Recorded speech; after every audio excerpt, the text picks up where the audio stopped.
showing what kind of banana republic Uganda has become. This is what happened under Stalin.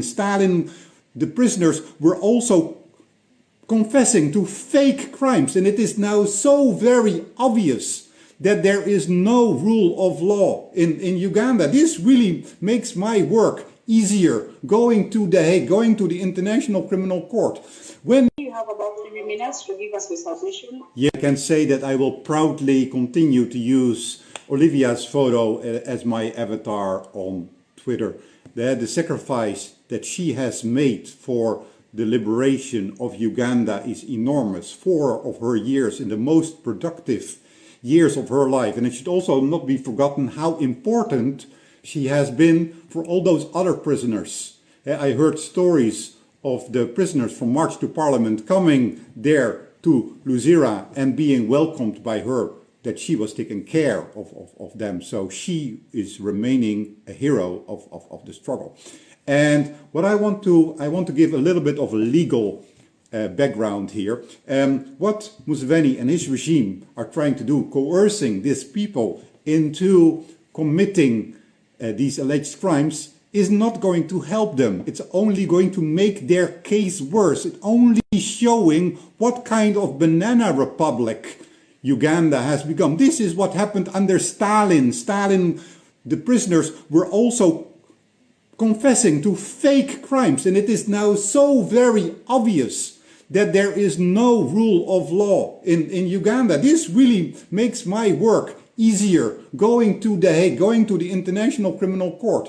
When you go to the International Criminal Court, one of the first things they ask you, explain why this justice system in Uganda is not working. It's very easy answer for me now.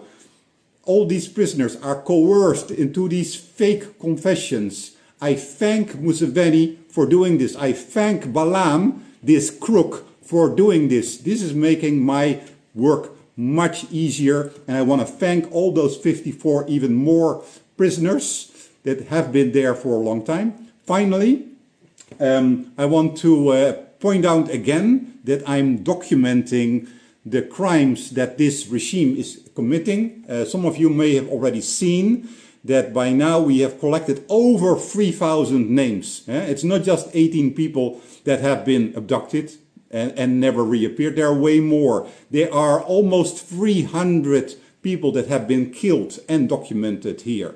There are about 2,000 people that have been tortured by this regime. This is the epidemia of torture, the epidemia of abductions that I also confronted Wangadia with 2 weeks ago. And we all need to continue documenting this so that here in Europe these things get well known, so that whenever Museveni is saying that whenever Bobi Wine is going to travel, that he comes back with sanctions. Actually, there can be way more. Just look at how the European Union is totally associating with the regime. My own Dutch ambassador met with Mohozi, with the other heir of Museveni, and Museveni himself just in her first month.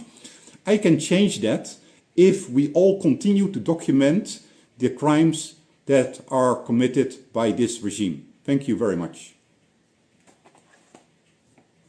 Thank you, Dr. NICO, for you when you speak.